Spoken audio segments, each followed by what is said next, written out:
Now, to talk more on this issue, we're now joined in the studio by land reform specialist Bulelwa Mabasa. Bulelwa, thank you very much for joining us this late.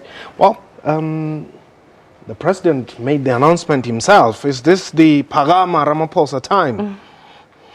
I suppose you could call it that. I suppose the elephant in the room for the last 24 years has always been the land question. Yep. And so I think this announcement comes as a historic event in South African politics and also in the legal circles, because the ANC policy for the recent past has always been that the constitution would remain untouched in the process of resolving the land question. And so in the wake of this announcement, it's become quite clear that the president has been listening to the public hearings that have been happening across the country, that the prevailing voice in the public is that there is a need to explicitly make room for expropriation without compensation to take place. Just paint a picture for us. How bad is it? Let's talk land ownership. Look, if you trace back the history of land ownership to 1913, and even more so before 1913, it's no secret that the land ownership patterns are the way that they are because of a systematic and it has always been by design. Yes. So the fact that we landed up with 13% of ownership of land in the hands of the black South Africans was not an issue that happened, it didn't fall from the sky. So when you ask the question, how bad is it? We can see that the issue of land ownership has been a direct result of legislation, historical legislation, and also policy from government. And so that is always the place at which we need to begin when we have to talk about, restitution or land reform, is that we sit with a legacy from a history that has made it such that we have the majority of the population with the least amount of land ownership. But should we trust the ANC on this one? I mean, this is the party that is currently governing. We don't even know what the land audit says because they have not been able to communicate it. They don't. I mean, should we? Look, I think that's a fair point. In terms of land audits, there are inherent difficulties with finding out the exact true nature of who owns what land and where. And those are not necessarily political, or that we shouldn't be too pessimistic around those issues. And the issue is that with our deeds registry as it is, nothing at the moment enforces or obliges anyone when they buy or they sell land to state what race they are and what gender they are. So what you're left with is that we have a plethora of land ownership patterns that we cannot trace in terms of race, in terms of gender. We also have land ownership that also happens outside of individual land ownership. So we have land ownership that sits in trusts and in P2I LTDs. And so the question that rises from that is, what gender or what race do you attribute in those circumstances? So whilst land audits have been done, and there have been many, there's also, you have to look at those a little bit with a pinch of salt, because it depends on which side of the fence you are. Some of the land audits that have been performed by other sectors of the population have said already we've seen 20% of land ownership in the hands of black hands. For example, some people have argued that with the growth of the black middle class, we've seen more and more land ownership. On the other hand, you can argue that, but that has not been as a result of land reform. Those are, those are actually farms for bribes. Absolutely. Or you find that those are mortgage properties that actually still belong to the banks. So the debates around who owns what and what race they are or what gender they are is still pretty much in the air. With an announcement like this one made today, should I still attend Vincent Smiths' hearings?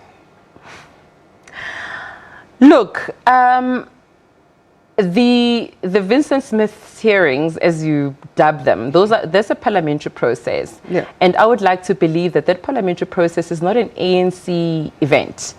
Those parliamentary processes involved, they involve many members from our multi-party state. Yeah. They involve, if I'm not mistaken, it's about a 14-member, 13-member committee from different parties. So. Yes. The announcement, that's the prerogative of the president, as it were, but it doesn't derogate from the fact that the parliamentary processes are still underway. We still need to hear a decision from the parliamentary processes themselves on what they have found. The issue, I think, that is more important and that you should worry about is in what circumstances will expropriation without compensation be allowable, because that's the issue that currently is not dealt with in our current constitution. Is it risky? Look, I think it provides clarity. I think it provides certainty. I think investment is keen to know exactly what the policy is, in what circumstances it will apply, whether or not just an equitable compensation will be tempered with. And I think when we speak about risk, we're automatically talking about economy, and what people are interested in there is that there's got to be certainty, there's got to be consistency in the application of the policies. And so I think it's a good thing that we get to hear, or rather that there's life that has been that will be breathed on in what circumstances expropriation without compensation will be allowable. Because I think it's also important to know what the difference is between, for example, the EFF proposition is that there should be land expropriation without compensation on a wholesale basis, and that there should be state custodianship. There's got to be a distinction between that proposition and what the president announced today, which is that there are certain circumstances which will make it allowable. So the importance will be the detail in terms of under what circumstances will expropriation without compensation be allowable, as opposed to it to being a wholesale application of state custodianship. One of the things that South Africa has been battling with is job creation, and I mean with the Statistician General now saying almost 30% of our population is unemployed and all that. How does, as President has announced here that, yes, the Constitution is the driver to economic stimulus and all that. Where do we locate the land question in terms of economic growth and job creation? I think it's important that the question of economy or economic growth and addressing the land question are not seen as mutually exclusive. I think this is a very an opportune time to actually marry the two concepts in order to stimulate that growth that we're talking about.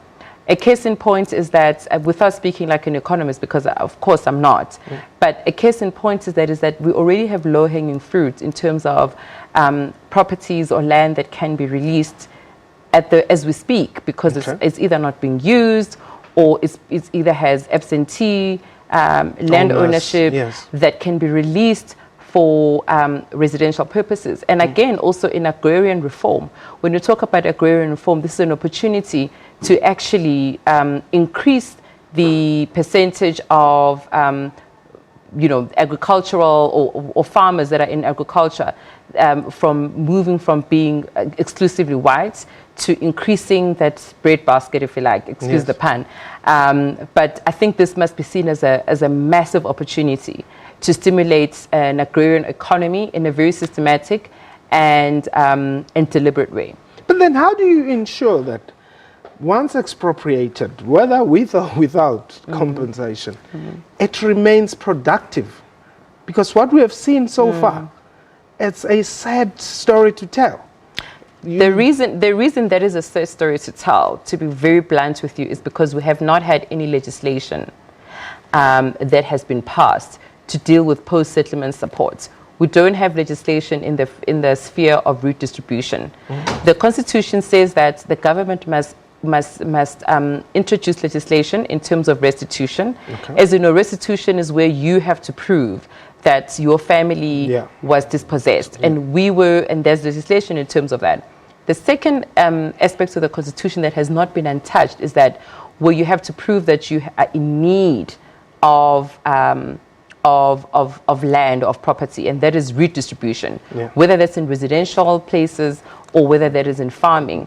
And so this now provides an opportunity to ensure that when people are distributed, that there is a mechanism that provides the post-settlement support that says that you should be able to, if you say that you need the land, whether for farming purposes or whether for living purposes, that there are statutory obligations that say this is what you must be able to do, and that this is what the other side of, what government should do in order to make sure that that there is success, that there isn't redistribution without any end in sight. And would you say that President Ramaphosa or the ANC, because this is an ANC decision, are on the right track? Look, I think it's 24 years too late. And I say that because our constitution was drafted, or rather was promulgated in 1996, and it envisaged that we would be grappling with these issues almost, over 2 decades ago. It's a welcome opportunity that is happening now. And it's an opportunity for the population and all the stakeholders to form part of it and not to be spectators. But that it does present a very important opportunity to finally deal with the land question. I want us to speak to what we have on screen here, some facts. Yes. Does this announcement address this disparity that you're seeing? I mean, 33% of the land in South Africa is owned directly by private individuals. Let's move to the third point. Black South Africans only directly own 1.2% of the country's rural land, and 7% of formally registered property in towns and cities. White South Africans directly own 23.6% of the country's rural land, and 14.4% of land in towns and cities. Look, when it comes to rural land, we cannot talk about rural land without also bringing our historical disparities. As you will be very much aware, in terms of rural properties, we're talking here the former TBVC states, in terms of which, in those particular pieces of land, there isn't individual land ownership. We've had the debates that have been ongoing around the fact that that land is held in the state, but is controlled by chiefs. And so therefore, those percentages must be analyzed in that light. And secondly, we're sitting with about 8 million hectares that sits in the previously TBVC states that is unsurveyed, unregistered. And what that means is that if you are a funder or a potential investor, you're not able to invest fully and freely because you are afraid of the risks that come with, the risk in terms of ownership.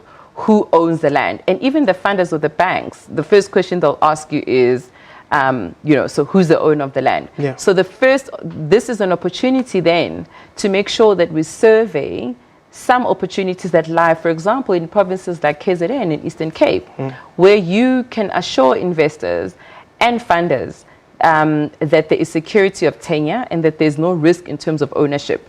We look at a province like Eastern Cape with, with lots of sunshine or wind, for example, that would stimulate and be part of the energy producing projects. So that statistic, when it says, I think you mentioned the statistics of, I don't know if you said 1.2%. It doesn't take into account the fact that historically we're sitting with a disparity where those TPVC states do not take into account, there isn't a culture of private land ownership because there's communal land ownership there. And so that question actually should be directed as at what do we do with traditionally communally owned land, and how do you stimulate the economy for it to benefit the community.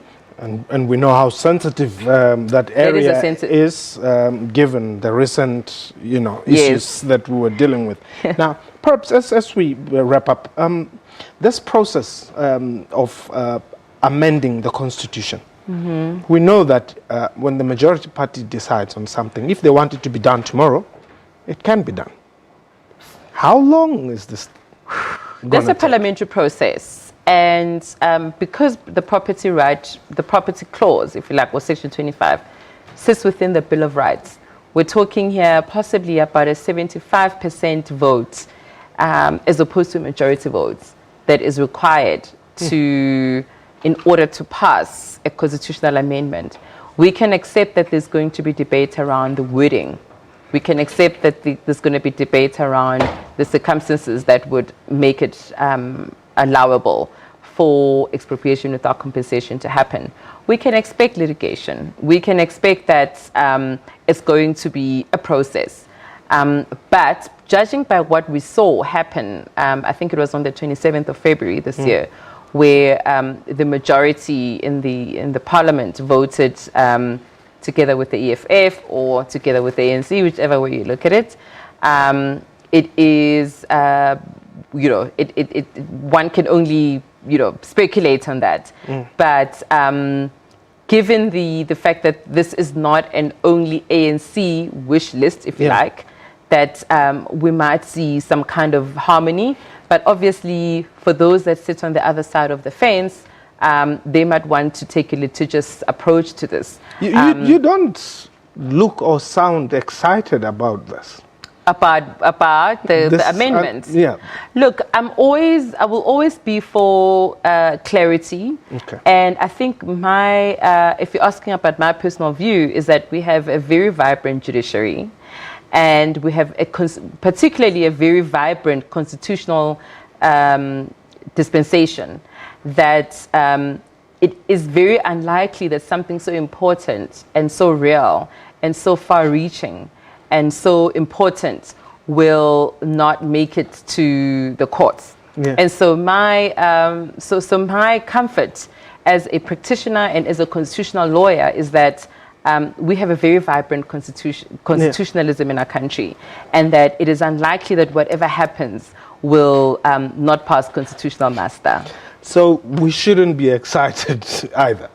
Look, I'm not one to prescribe what people should be excited for, one way or the other, but I think what I am excited about is that it's an opportunity to put certainty and clarity, because even amongst the legal circles, there's been debates around whether or not the current format of Section 25 allows for expropriation without compensation or doesn't. Okay. And so this shouldn't be a debate about lawyers and courts and judges. But it's going this is about South Africa. So if this presents an opportunity to finally put to bed an issue that hasn't been dealt with adequately, then that's what I'm excited about.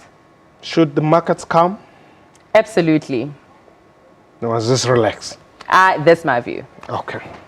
Well, Bulelwa, thank you very much for your time. Lovely being here. Well, there we had it. Some are excited, some not so excited, skeptical, taking it one day at a time.